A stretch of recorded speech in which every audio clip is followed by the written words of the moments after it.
السلام علیکم ورحمۃ اللہ وبرکاتہ۔ آج ہم ایک ایسی چیز کے بارے میں بات کرنے جا رہے ہیں جو ہر وقت ہمارے ہاتھ میں رہتی ہے، جس کے بغیر ایک لمحہ بھی نہیں گزار پاتے، لیکن یہی چیز اور یہی آلہ اور یہی مشین ہمارے جسم، ہمارے دماغ، ہمارے رشتے و تعلقات اور سب سے بڑھ کر ہمارے دین اور ہمارے ایمان کو آہستہ آہستہ کھا رہی ہے۔ جی ہاں، ہم بات کر رہے ہیں موبائل فون کی۔ موبائل فون کا بلا ضرورت اور بیجا استعمال، غلط استعمال، یہ ہمارے جسم کو بھی نقصان پہنچاتا ہے، ہمارے ذہن و دماغ کو بھی نقصان پہنچاتا ہے، ہماری روحانیت کو بھی نقصان پہنچاتا ہے اور ہمارے دین کو بھی نقصان پہنچاتا ہے۔ چنانچہ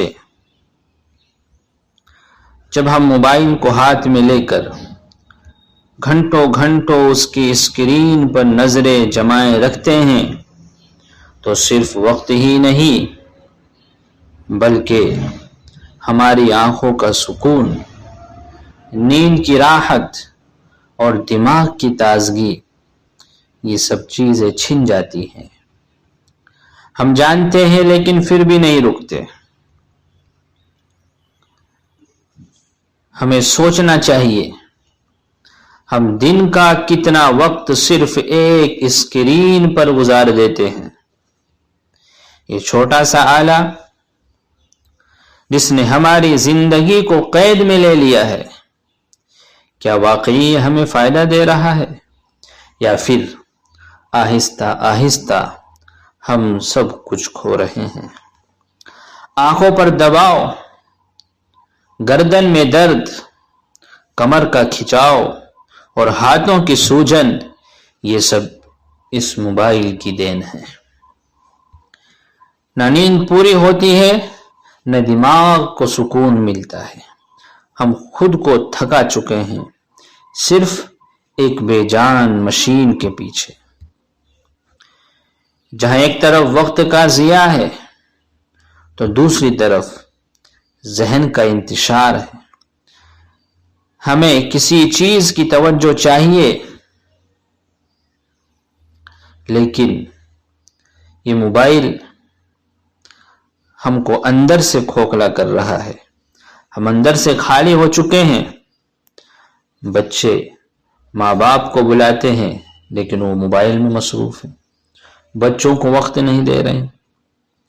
شوہر بیوی کو نظر انداز کرتا ہے، بیوی شوہر کو نظر انداز کرتی ہے، رشتے بکھر رہے ہیں اور ہمیں خبر بھی نہیں ہے۔ اور سب سے بڑا نقصان، اللہ کی یاد سے دوری۔ قرآن کو کھولنے کا وقت نہیں ہے، قرآن کریم پڑھنے کا وقت نہیں ہے، قرآن کریم کی تلاوت کا وقت نہیں ہے، لیکن گھنٹوں گھنٹوں موبائل کی اسکرین پر نظریں جمانے کا وقت ہے۔ اللہ کے ذکر کا وقت نہیں ہے، تسبیحات پڑھنے کا وقت نہیں ہے، درود شریف پڑھنے کا وقت نہیں ہے، لیکن گھنٹوں گھنٹوں موبائل میں اپنا وقت ضائع کرنے میں ذرا بھی جھجک نہیں ہے۔ نماز کا وقت ہو لیکن ہاتھ میں موبائل، ہم نے دین کو مؤخر کر دیا ہے اور دنیا کو اپنی جیب میں ڈال دیا ہے۔ لیکن یاد رکھیں یہ دنیا عارضی ہے اور موبائل کا نشہ آخرت میں کسی کام نہیں آئے گا۔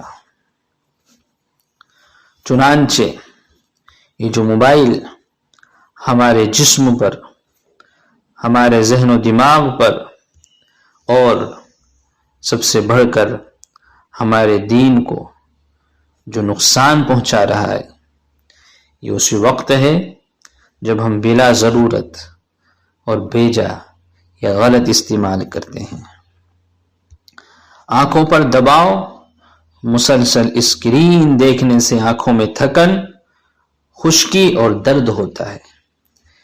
اسی طرح مسلسل اسکرین پر نظر جمائے رکھنے سے گردن اور کمر کا درد بھی ہو سکتا ہے۔ ہاتھوں اور انگلیوں میں درد، اگر زیادہ دیر موبائل پکڑے رکھیں گے ہاتھوں میں، انگلیوں میں، کلائی میں درد ہو سکتا ہے۔ اور موبائل کی نیلی روشنی نیند کے ہارمونز کو متاثر کرتی ہے، جس سے نیند کی کوالٹی خراب ہو جاتی ہے۔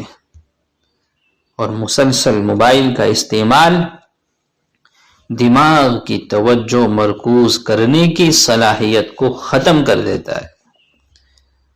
سوشل میڈیا کا حد سے زیادہ استعمال ذہنی دباؤ اور احساس کمتری کا سبب بن سکتا ہے۔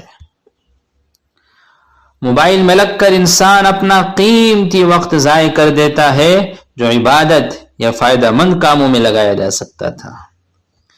غفلت موبائل میں لگنے سے دل اللہ کی یاد سے غافل ہو جاتا ہے۔ نگاہ کی حفاظت میں کوتاہی ہوتی ہے، لہذا وقت مقرر کرے۔ موبائل استعمال کرنے کے لیے وقت معین کرے۔ جو ضروری اور اہم چیزیں آپ کو دیکھنی ہے، جو ضروری اور اہم چیزیں آپ سننا یا دیکھنا چاہتے ہیں، اس کے لیے ایک وقت مقرر کرے۔ اور دوسری اہم بات، سونے سے کم از کم 1 گھنٹہ پہلے ضرور موبائل بند کر دے۔ جسمانی ایکسرسائز اور عبادت کی طرف توجہ کرے۔ غیر ضروری ایپس اور غیر ضروری میسج، یہ سب چیزیں بند کرے، نہیں تو یہ چھوٹا سا آلہ اور یہ چھوٹی سی مشین ہماری زندگی کو تباہ و برباد کر دے گی۔ وقت بدلنے کا وقت ہے۔ موبائل کو قابو میں رکھے اس سے پہلے کہ یہ ہم پر قابو پا لے۔ لہذا موبائل کا استعمال کریں، لیکن صحیح استعمال اور وقت مقرر پر استعمال۔ ہر وقت بلا ضرورت اور بیجا استعمال سے اپنے آپ کو ضرور بچائے، ورنہ یہ ہمارے لیے دنیا کے اندر بھی تباہی بربادی کا سبب بن سکتا ہے اور آخرت میں بھی تباہی اور بربادی کا سبب بن سکتا ہے۔